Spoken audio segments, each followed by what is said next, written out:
Bismillahirrahmanirrahim. Bismillahirrahmanirrahim. Assalamu alaikum. Ji ayanu, pakhair agale, ni hao, chunashumme, washmale. Ohio Gonzalez, Guten Morgen, hola, bonjour, privet, kaifa hal, hale shuma chatore, ahlan wa sahlan, marhaba. Buna, mucho gracias, Fabi, balli ke rahe, hosh galdin, nayo say, khuya mora, chivato, chi hal, yud, kalimera, and a very warm welcome to everybody who's tuned into PTV World and are watching World this morning alongside my very well-learned colleague who happens to be Miss Hajar Satti. I happen to be Shahzad Hassan Khan, and it happens to be Friday, so Jummah Mubarak to each and every one of you. Please make sure that if you're going out for prayers, or even if you're praying at home, remember our entire team and the all of Pakistan in your prayers. But first things first, hello Hajar, assalamu alaikum. How are you doing on a fine sunny Friday morning over here in Islamabad? Walaikum assalam, jazakallah khair. I think I'm doing perfectly fine. Its weather is a little bit sweaty, but it's very confusing at one moment, especially when the sun sets down, you feel that the cold wind is blowing, breezing, but the moment the sun rises up, you feel literally the sweat and the humidity, and I think it's pre-monsoon, or I don't know if it's monsoon. It's very confusing in the first place, but this weather, we talked about it, demands cold beverages and the sort of food that would make us more colder from inside, right? And when we start our day, so obviously we are talking about the breakfast, and breakfast is something that should have a lot of calories and I mean a good nutritional value, because you have to spend the entire day on it. Probably right? a lot of carbs as well, but there's a reason why we're talking about it, because today what happened, you know, I think I wasn't really very happy when I was leaving my home, and it was because of the fact that one, my breakfast wasn't ready, and it has never happened in 3 decades of my life, alhamdulillah, that I have stepped outside my house, and that too without breakfast.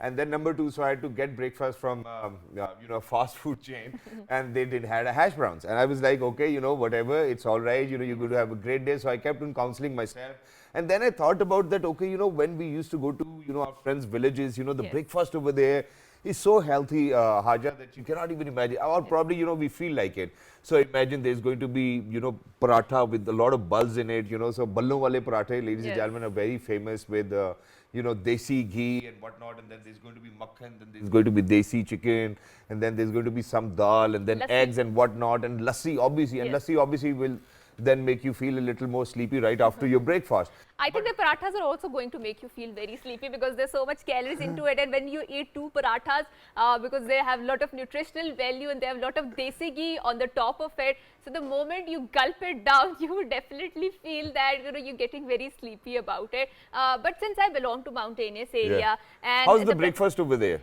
Okay, so it's usually like a typical Punjabi village, or I think in general Pakistani village is. So it's a lot of parathas, and desi ghee. So people have this practice of having their own animals there. So they take their dairy products from those animals, like you can see the desi ghee in this matka and in the earthen pot, in the other words. And the chaba even, look at the chaba and those steel glasses for lassi. And every time I see it, and look at that, saag and then makai ki roti, and all of these things, and wow, and then I don't know whether it's pie. It's pie. It's pie. and Shahzad, the food which is made in these earthen pots, so usually the gas is not readily available in Murree because of the pressure and etc. So people make it on a more conventional method, so by burning woods and stuff like that. And it is usually made on the earthen pots, and the food, I think, that is made on the earthen pot, it tastes really, really different. There's something in it, because there's a lot of medicinal value of these earthen pots. It has a lot of pores, and the oxygen is going out. So, and once it goes into the microwave, and then when it comes into the fridge, you can feel that there's a change of the taste in it. So the village food, it's very extremely tasty in that sense, and it has a lot of nutritional value. And then you have to, I think, climb the entire mountain up and do your entire work. So, and that is why people live very long life in those particular areas. So generally, average living age is around 80-90 years. And I believe that, I still feel like having a glass of thandi lassi out there, halwa puri and halwa and chane and whatnot, and it happens to be my favorite. So I still remember that what I used to do was that whenever I was going to have a cheat day, which is obviously on Sundays, because we do a brunch where all my siblings come together, all my nephews and everybody, my brother-in-laws, everybody's at home. So we bring in a lot of nihari and halwa puri and chane. So my favorite bite, and you can even think about yours, is that, I would put some halwa on my plate, and then what I'll do is that I'll crack the yolk of that half-fried egg, and then dip the the bite of roti in that, the bite of puri, the bite of puri first of all in the halwa, and then dip it a little bit in the yolk, and then have it. And ladies and gentlemen, the palate, it's just overwhelmed by the kind of bite you're going to have. So that's my favorite bite ever. You know, say if I'm going to have something that's going to be puri with halwa and then dipped in a little bit of yolk is something which I just love. And there's a little bit of tinge of salt on your yolk as well. What's your favorite bite? I do infer from the way you're describing is that you're really fond of the eggs and halwa in the first Yeah, place. yeah, yeah. So eggs is my favorite, and I don't think so I can start my day, and I can even think of starting my day by not having the eggs. But I do not have that much proclivity towards halwa. I mean, yes, I can have halwa, but Just a little bit of it, one bite only. yes, but I think the eggs in any form, be it the omelette, be it the boiled one, be it the half fry or full fry, egg in any form is always a welcome for me. Or maybe, I don't know what you call that in English, but we call in Urdu as khakina, right? And Yeah, that yeah, is yeah. So made of the we egg. mix Yes. the eggs and then the Yes, onion yes, and then tomatoes yes. and everything goes in it, Yes. and it's on a frying pan, and then it's, Yes. it's just like a mixed vegetable curry. And, You know, and, that's and, how it is. and meetha anda, I don't know what do you call it in English. Sweet egg. Maybe, but I think there's a particular name in English. I can't recall it. But anda and egg in any form is always a welcome for me. And also, any beverage that contains milk is also favorite for me, because I consume a milkshake of That's good. bananas, Wow. especially coming to office. So it's a win-win for me. And then when I go back, so I have this lassi because it is so extremely hot that I need to cool my sides. And our generation is so inclined towards eggs. Only our generation. So I'm not going to speak the Really? generations after us towards the eggs, because of the fact that, you know, while we were growing up, we were a little deprived of these eggs, you know. So, Oh, beta really? zyada nahi khane, ye garam hote hain, and all of that. So we grew up listening to that. Right. And eventually now, when you can afford it, you're like, hey, you know what, I'm going to have lots of eggs. Yes. And, you know, when you start to go to, you know, the gym and your bodybuilding, so eggs are really important for protein intake as well. But ladies and gentlemen, having said that, we hope and pray that everybody out there is going to enjoy their breakfast today. And yeah, you know, make sure that for all of those people who, you know, eat these desi ghee parathas and Yes. palak and saag and makhan and whatnot, they work a lot all through the day. So You know, either they're in the fields, either Yes. they're with their cows, either Yes. they're doing something, Yes. which is why they never get fat. There's no cholesterol issue. Yes. There's no nothing of that sort. Because they are exerting. And one interesting fact before we wrap up this breakfast segment is that in Japan they have rice as a breakfast Yeah. menu. So that's very interesting about it. So now moving to our top stories, Pakistan and Azerbaijan signed statement of understanding to promote trade between Pakistan and Azerbaijan. Prime Minister Mia Mohammad Shahbaz Sharif witnessed the signing ceremony, and the Minister of Commerce Syed Naveed Qamar and Minister of Economy of Azerbaijan Mikhail signed the statement of understanding rather. The signing of the statement of understanding will increase the trade volume between the two countries, especially in the energy sector, and it's an immense moment of pride considering the fact that if a lot of people who have went to Azerbaijan, especially in the Baku or in the area surrounding the Baku, they feel that the Azerbaijanis are very warm towards the Pakistani community or Pakistani brethren, because Pakistan supported Azerbaijan back then when there was a war between the Armenia and Azerbaijan, and they very openly and warmly welcome. So there are three flags, which is a very common sight in Azerbaijan. One is their own flag, of course, another is Turkish flag, and third is the Pakistani flag. So you will find this, and it's a really immense moment of pride that we are signing an agreement with a brotherly country, which also will help us in increasing our trade Inshallah. volume. So now talking about the current events and especially the weather and the climatic changes that are occurring in Pakistan, and of course I'm alluding to the cyclonic storm Biparjoy, which is coming to Pakistan. What are the updates surrounding it? Certainly we are going to talk about it, but before delving into this entire topic, our team has made a very wonderful package, so why not delve into that? Let's go, let's take a look. The very severe cyclonic storm Biparjoy is expected to hit coastal communities of Pakistan. The cyclone Biparjoy is likely keep tracking northeastward and will landfall between Keti Bandar and Indian Gujarat coast this evening as a very severe cyclonic storm with packing winds of 111 kilometers per hour. The intensity of the cyclone will increase amid nearing the shore. Biparjoy developed into a cyclone in the early morning hours of 6th June, and the radius of the present cyclone appears to be greater than the previous one of 1999. Evacuations continue in Sindh and vulnerable areas as Cyclone Biparjoy barrels towards Pakistan's coastal belt. Federal Minister for Climate Change Sherry Rahman apprised that the storm would not make direct landfall in Karachi, but tidal waves, rainfall, and dust storms are expected in the city. The areas declared vulnerable are the same that were impacted during the 2022 floods, and the cyclone may halt relief and rebuilding of work underway. People need to take PDMA Sindh and PDMA Balochistan advisories seriously for the coastal areas. The government is trying to evacuate masses to safer places, and it is the only remedy to cope with the cyclones in the world. Unusually warm waters helped fuel Biparjoy's rapid intensification twice in its lifetime, which indicate dangerous dynamics of climate change and its impact on Pakistan. And I would certainly request each and every individual, people over here to, kind of pray for all of those people who, God forbid, live in those vulnerable areas. And not just that, to kind of pray to Allah Almighty to avert such a natural calamity, because I think that's the only solution, ladies and gentlemen. Pakistan has been very proactive in its approach in making sure that they kind of evacuate all of those areas which are the most vulnerable. 6,000 people, Hajra, have actually been moved or 60, located 000. to 60,000 people have been moved to, safer places, which I believe is wonderful. But unfortunately, with landfalls expected today, it can go either way. So we certainly need to pray, and the government's doing whatever is best in the interest of people. And I think that's exactly something which needs to be done. But for all of those people who live in Karachi and alongside the coastal areas, it's just a humble request. And I certainly, Hajar, never get this, that, okay, so there's been news about it. People have been telling people that, okay, nobody's supposed to go near the sea places. And imagine that that's where people need to go. So every time you warn them, hey, but don't go over there, don't touch that. It's just like you're kind of trying to guide a 3-year-old baby that, hey, you do not want to do this. But ladies and gentlemen, we're very lucky that we have been joined by the Minister of Climate Change, Ms. Sherry Rahman, who's online with us. So we would like to kind of talk about this very issue. Assalamu alaikum, Honorable Minister, how are you?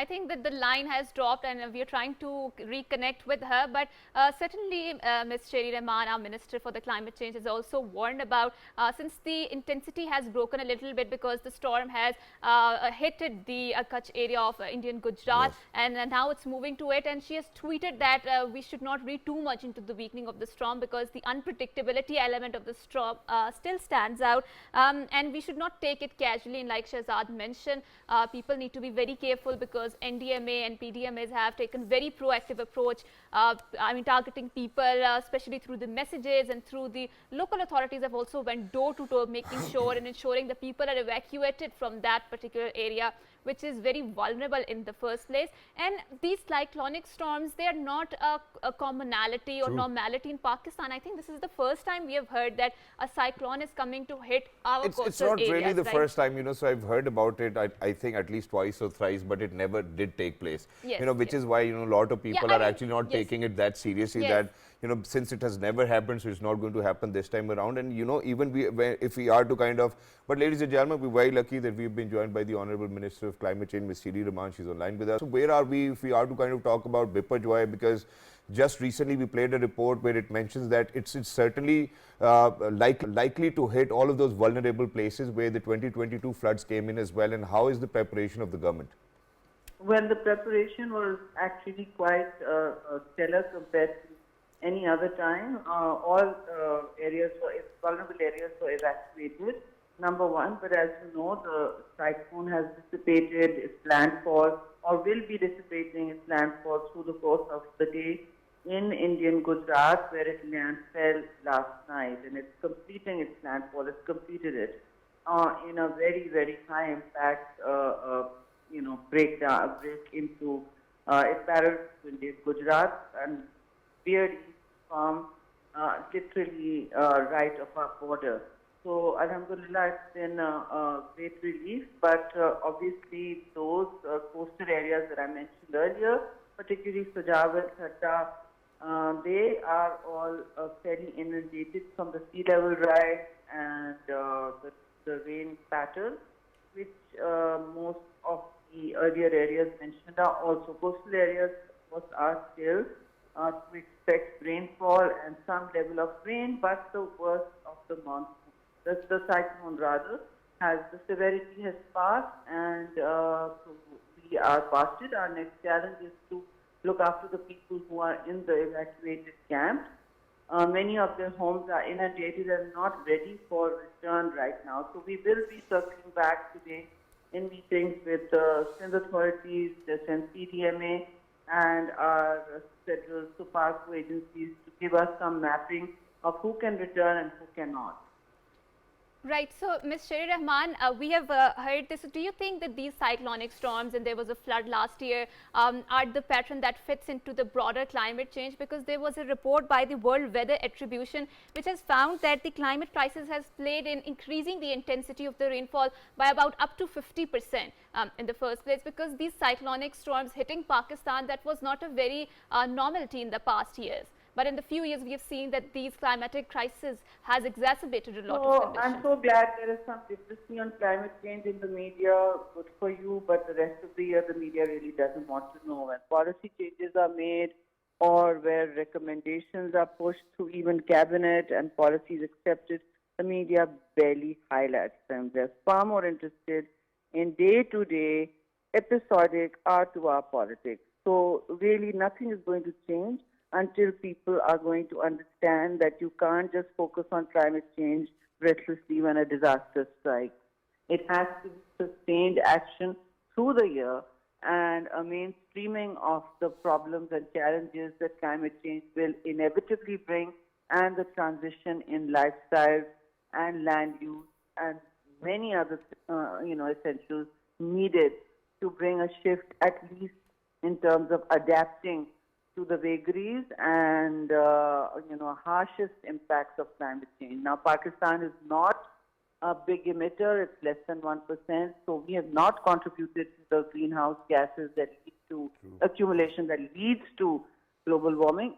We all know that weather patterns are no longer anywhere what we understood them to be. They are all now unpredictable at great variance, and are changing almost everything in almost every kind of predictive and survival infrastructure that even developed economies have managed to put in place.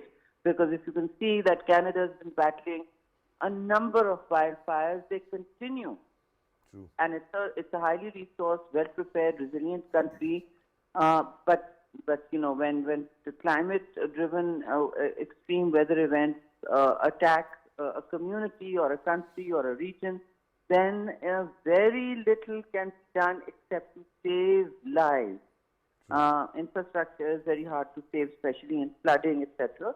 So this is something that is now becoming a recurring pattern, including glacial melt, including forest fires, very high summer temperatures, which peak in Pakistan compared to all over the world.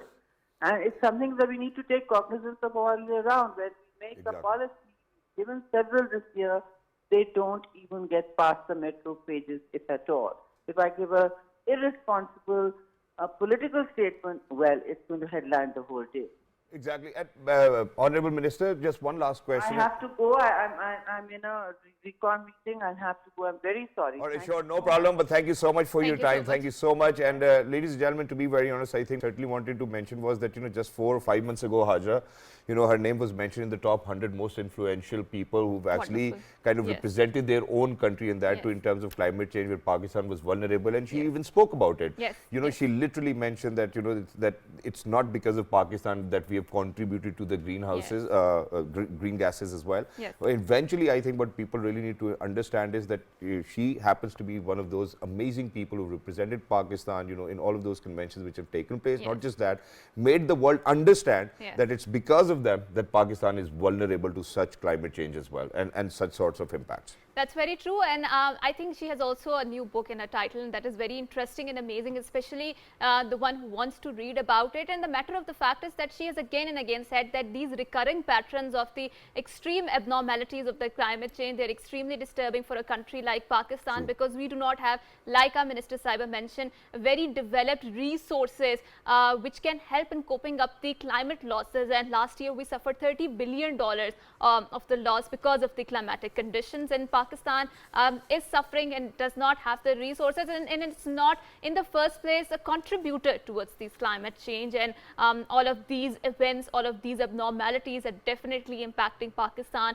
It is creating a lot of pressure on our government's resources, on our state's resources, and we need to make sure, and the world needs to make sure that the narrative of the climate change should be translated into the actions, into the more concrete actions. Exactly, and in addition to that, Hajra, I believe that you've hit the nail on the head as well, and where we are certainly speaking about climate change. Imagine that, certainly again in 2023, if the same areas are vulnerable to be kind of struck by Biparjoy, which was actually struck by the flooding, which cost us $30 billion in losses, God forbid, unfortunately, this unpredictability, number one, and then imagine that the pattern happens to be the same for all of those vulnerable areas. But we're very lucky once again that we've been joined by an environmentalist who happens to be Miss Maryam Shabir, who's online with us. We're going to ask about this very phenomena of cyclones and how does it take place, and does it really have to do something with climate change? I think this is something which we really need to establish. So, Assalamu alaikum, Maryam. How are you? Good morning. Thank you so much for sharing your time with us.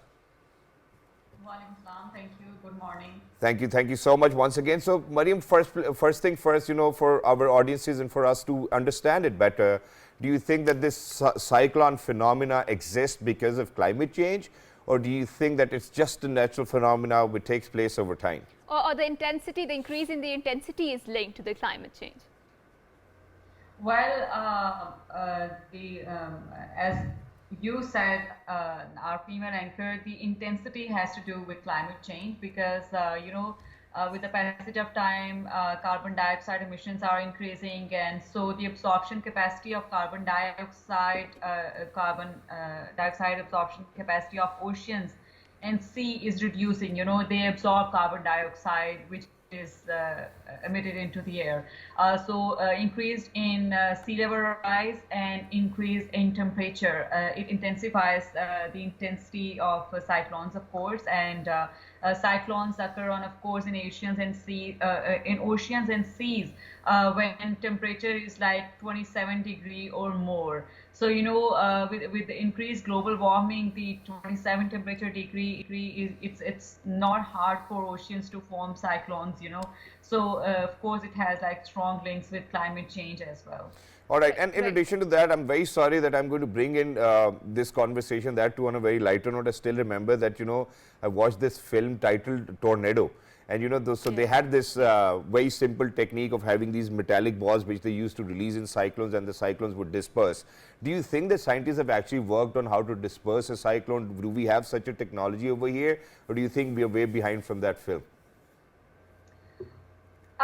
Shehzad, honestly speaking, I haven't watched that film, so I won't be able to comment. Okay, but on that. so the question is, the sole purpose to ask this question is, do we have any such intervention mechanism with which we can actually disperse these cyclones, or do you think that there's no such mechanism which exists, and all we need to do is that we need to pray to Allah Almighty to please avert such a natural calamity? Well, there is a way in terms of doing mitigation measures, which probably our government this time did when it came to this Biparjoy cyclone. They evacuated, around 80,000 people, and they issued advisories, and they advised people to not go to CVU, Karachi CVU, and stay indoors, and follow advices and everything. That is one thing which we can do, unfortunately, because the intensity of cyclone is it's so high that so far it's hard to really do this. Take the help of current technology to lessen its speed when it comes to cyclones. Because what you can do in oceans, it's like oceans are so big surfaces. What kind of technology you can install there to really stop them or decrease their speed or something? I mean, if we can fake rain, I think we can pretty much do anything. Allah has given us the ability. But very quickly, one last question, Maryam. So thank you so much for establishing that the wind speed has to do, and the rising sea level has to do quite a lot with climate change. But one last thing, and that is that so just a few days, I think it was a year ago that we heard that there's this going to be storm named Katrina, I think, or something of that sort in US, and so now it's Biparjoy. How do we name these cyclones? Is there a mechanism that with which we come out with these names, that Biparjoy or Katrina or whatever it is? How do we name them? And why do we name them Or like the this? masculinity and femininity Yeah. associated with these names? Actually, there is no science behind this naming, cyclones or anything like this. Biparjoy, this name came from Bengali language, which means Yes. like the Storm. cyclone, a lot of intensity, which can destroy. The meaning of that is like it can destroy Yeah. at much greater speed and with at much larger area. That means. It simply meant that. So I don't think so. There is like science behind naming these. Yeah. I mean, because I would never name a cyclone which can destroy anything with the last name Joy. But thank you so much, Mariam, for being with us. Lovely to be in conversation with you. Thank you so much for establishing that even these cyclones do quite a lot with climate change. And very quickly, over here in Punjabi, Bipar actually means that, machar jana, or, Okay. bipar gaya, so something Yeah, of that yeah. sort, that, it's out of control. Yes. So I don't know whether it's a mixture of Punjabi or English or... No, it's a Bengali language and it means the storm in that. But thank you so much for Wonderful. saying that, and thank you so much for having this conversation on this cyclonic storm. And I think we as a world need to be afraid of the frequency of these storms that are hitting the earth, and we need to be very serious about saving the earth, because this is our last chance at saving the humanity, as the Antonio Guterres said. So we have a very interesting conversation lined up, so don't go anywhere. After the break, we are going to come back and have that conversation. Good morning.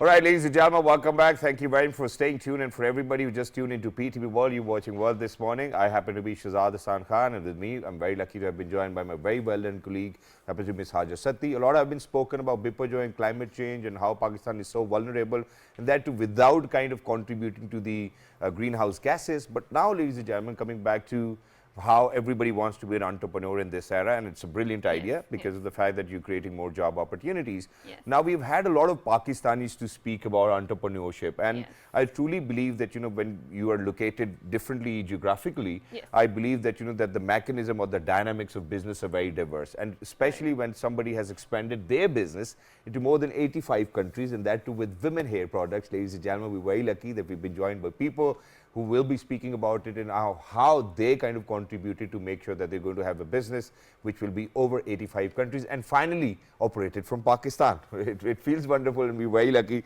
that we've actually been joined by somebody who happens to be an entrepreneur. Their product goes with the name of, or their brand name is GK Hair. He is Mr. Fan Tiboli. Hello, assalamu alaikum. Good morning. How are you today? Alaikum assalam. Thank you so much for joining us. Wonderful to have you over here. Not just that, alongside him, we're very lucky that we've been joined by somebody who actually does get this credit of, kind of making sure that the business is going to expand, because she happens to be business growth expert, and she is Miss Alexis Song. Hello, assalamu alaikum. How are you? Great, how are you? Absolutely perfect. Thank you so much for joining us. Wonderful to have you. So we'll certainly towards the end talk about GK Hair. But first things first, what are the characteristics of an entrepreneur? What sort of personality do you think an entrepreneur really needs to possess? Okay, so an entrepreneur, I believe, is a person that cannot have the fear of losing everything that they have. So I guess as an entrepreneur, you always start with very little or nothing at all, and without any fears, because if you have nothing to start with, you actually have no fear to lose it all, right? So you can always start again. From when I was very young, like 13 years old, I already started my own business, and from that time, I was creating what I could create at the time. So originally, I was born in Brazil, and I was 13 years old, and my father's boss had chicken, and he said, like, look, I have these eggs that I sell to the supermarket, right? So he said, look, I get paid this much for each dozen of eggs. If you sell it for this much, you keep the rest. Yeah. You keep the rest. You keep whatever you sell above this much. And then I said, okay, great. So I started taking these eggs, putting in a cart, and taking it to the houses and going house by house and selling. Once the eggs were all done, I sold all the chickens as well. So Wow. I went back to the same customers again and again, selling all the chickens that actually put those initial eggs. Because the chickens get old, the chicken get old, so they no longer put eggs, right? Yeah, yeah, So then I sell the chickens. Finish all the chickens, and then I'm like, I'm out of work now. And I said, what can I do now? What's next? The money you saved over that. Yeah, and I was like 13, so I was basically saving a lot of the money. My father wasn't like, give me the money or anything. And I was Yeah. saving, and I want to Wonderful. buy a bicycle all the time. Okay. So the next thing that I did is I went to an ice cream place, Right. and I started selling ice cream. Wow. It was very interesting, and I think that's where I learned the most in my life, because there were 22 other people there, and each one of them had like a beautiful little shopping Cart. ice cream cart. Yeah. And they had nothing for me other than a very big and ugly one. And I started with that one. It went really great. And again, I'm like maybe turning 14 by now, and like the guy said at the ice cream place, like, you have made a fortune with this cart. And my life story has been very, very challenging for me, but I think very rewarding as well. Exactly. And do you think that it might have contributed for you to kind of start working at 13 years of age, and that now where you are, you know, so Absolutely. you've done it a little earlier? I believe very much that if I had everything given to me at that age, at 13 years old, I wouldn't be where I am today. Okay. Now, today I'm 43 years old. You don't look like 43. first Thank of all. you. Yes. Yeah, I'm 43, and I feel like the challenges on a young age will shape you to be a very successful So person. from chicken, eggs, and ice cream, how did you end up making hair products for women? And Well- that too, you know, which is expanded over 85 countries. Great, yeah. So I was living at this time in 2003. I was living in Florida in the U.S. And being born in Brazil, I have the knowledge of the language and the country. Yep. And in Brazil, that was in the back of some salons in Rio de Janeiro. People were mixing some products. And I heard about this product that people are mixing through some friends that I have. Yep. And I was very intrigued to know, like, what are they mixing? What do you mean? Like, the women were saying, this is the best thing that has ever been created. And I was like, what is that? How can it be, you know? Yes. And why there's no business on this? And I'm at this stage, time, I'm 27 years old, Yep. 26 years old. So I'm actually going to go travel to Brazil in 2006. I said, I'm going to find out everything about this. I get there, I look for some products, and I find some product that was not exactly what they were talking about, but I took it back to the Florida, tested. It wasn't exactly what they wanted. It wasn't exactly what was being spoken about. Yeah. Then I decided that I was going to keep looking.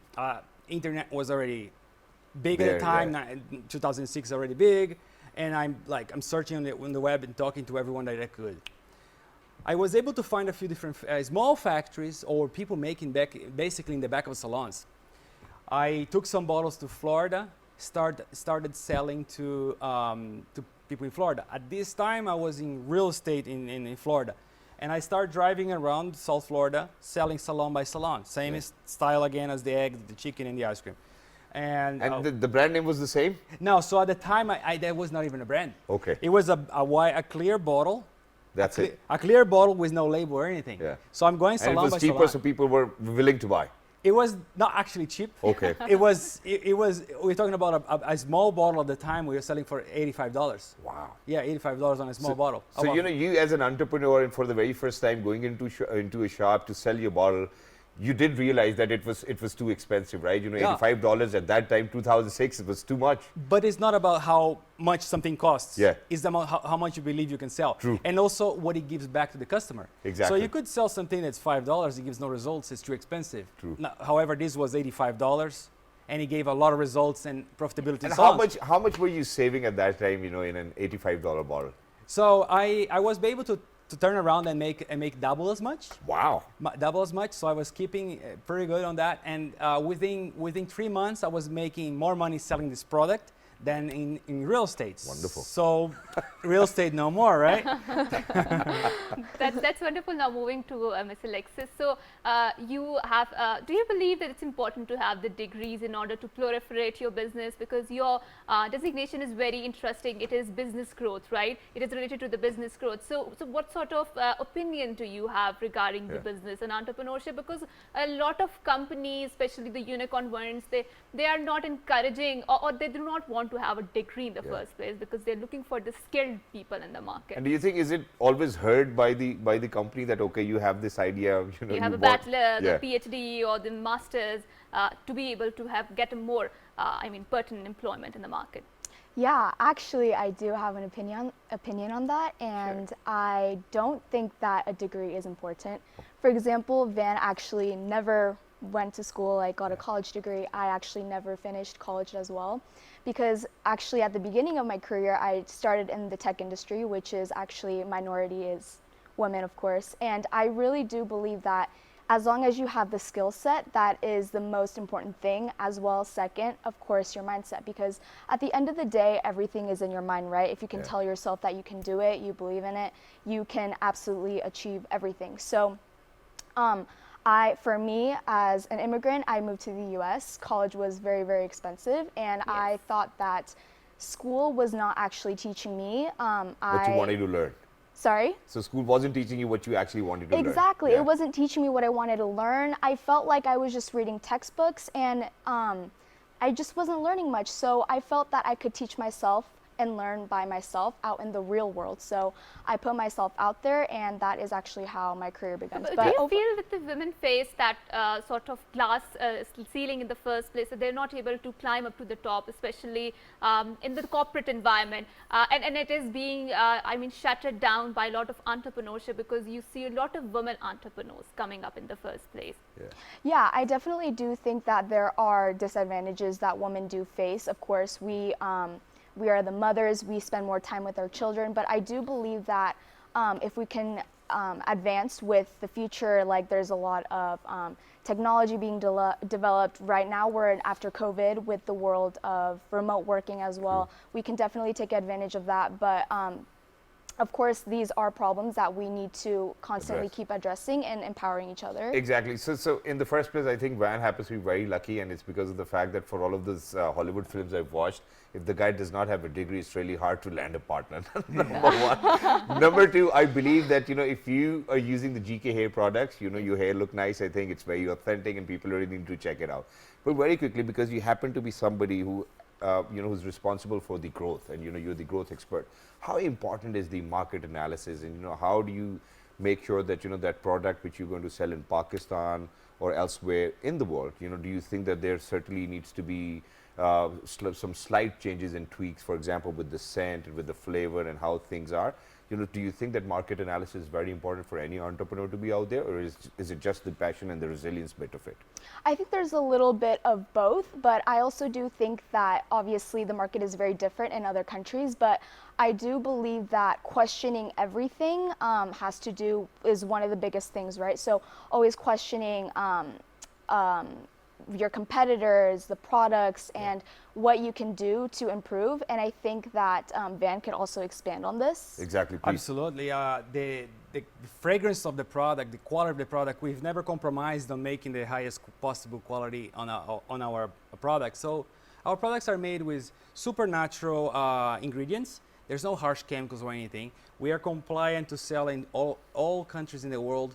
Today we have Australia, Canada, which is very strict, all European Union, very different than our competitors that they typically stay with the North America and some Asian countries or even South America. We're compliant worldwide.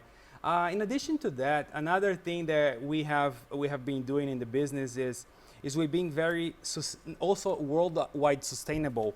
So we are moving our entire company towards sustainable packaging. Yeah. So that means what I want to do is I want to take out a larger number of bottles out of the ocean compared to the number of bottles that we put back in the ocean.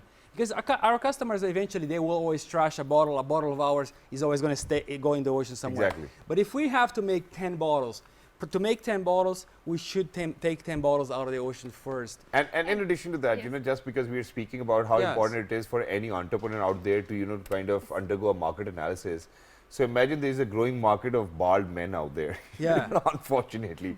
Yes. Do you think that your company is actually working on making sure that they're going to be lesser people who are going to turn bald in their 30 or 40s? Because that's something which is right in front of us. Right. Every other, marketing company is working on that. Hey, you know what? If you're bald, you really need to check out our product. And so people are always very reluctant because they never know what's going to happen to their head, and it's a human body part, and they're very they're not willing at all. They're very cautious about it. So do you think that your company in days to come will certainly be dwelling onto ways in making sure that there's lesser hair fall? Yes. So we have, for the last 5 years, we've been always analyzing that part of the beauty industry. Yeah. Man and baldness is the major problem of hair today. True. Now, that's an industry that is certainly going to make a first billionaire in the beauty True. industry when they Only if when they they come figure up it out. with that. Yeah. Yeah. When they figure it out. There is thousands of chemists worldwide today looking for the solution on how to fix this problem. Yeah. Right. So because you're operating in 85 different countries and every market has its own dynamics, right?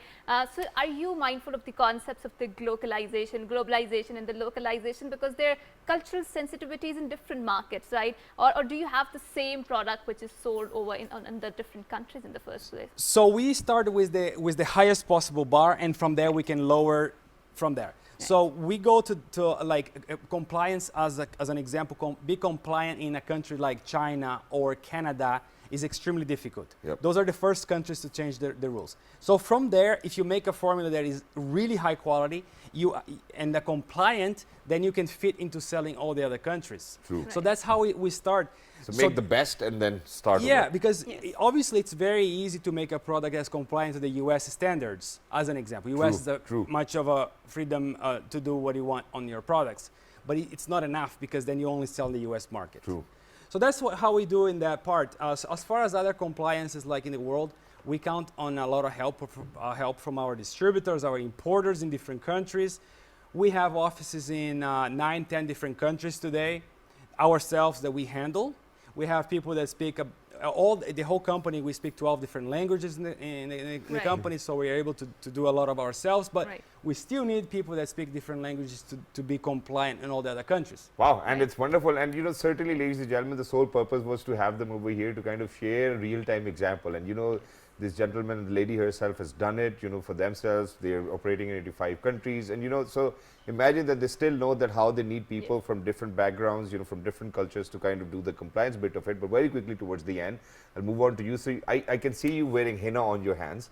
So it's a very Pakistani culture sort of a thing. Where did you get it from? And do you know anything about Urdu?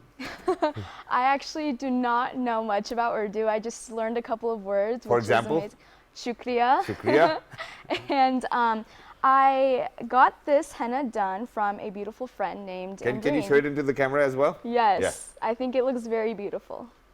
So I think it's also matching to your shirt. But when we used to put the henna back in our old days, so the color was very maroonish, but now it's very... it's more of a chemical now. These days, yeah, right? so I fell asleep on my hand and I didn't know it would make a mark on my face. I woke up, I was like... This is something we go through almost every year, but thank you so much, Van, and thank you so much, Alexis, for being with us. Wonderful to be in conversation with you. Yes. And I would want to wish you best of luck, that all of the remaining countries you take over, because it's a longer journey. You started at 13. You're going strong at 43, and that's what we certainly wish for both of you and for the entire company and all your employees. And for people out there, ladies and gentlemen, the sole purpose of sharing such a realistic example is that it's not just a motivational speaker sitting over here and telling you that, okay, you need to do this, who certainly have no experiences of how businesses operate. And there are so many challenges. We were unable to figure out all of those challenges, because as you move from one boundary to another, it'll have a very different implication. But for anybody who's out there, all it takes in the first place is the will that you wanted to do it. And that's how Van was able to build this billion-dollar probably business, which operates in 85 different countries. And until next time, all you need to do is think of these people, think of the idea they actually followed, and then how they chased their dream, and inshallah you'll be able to do it. Just copy it 100%. Do not miss out 1% of it. You'll be able to succeed, inshallah. Until next time, look after yourselves. 1, 2, 3. Good morning. Have a great day.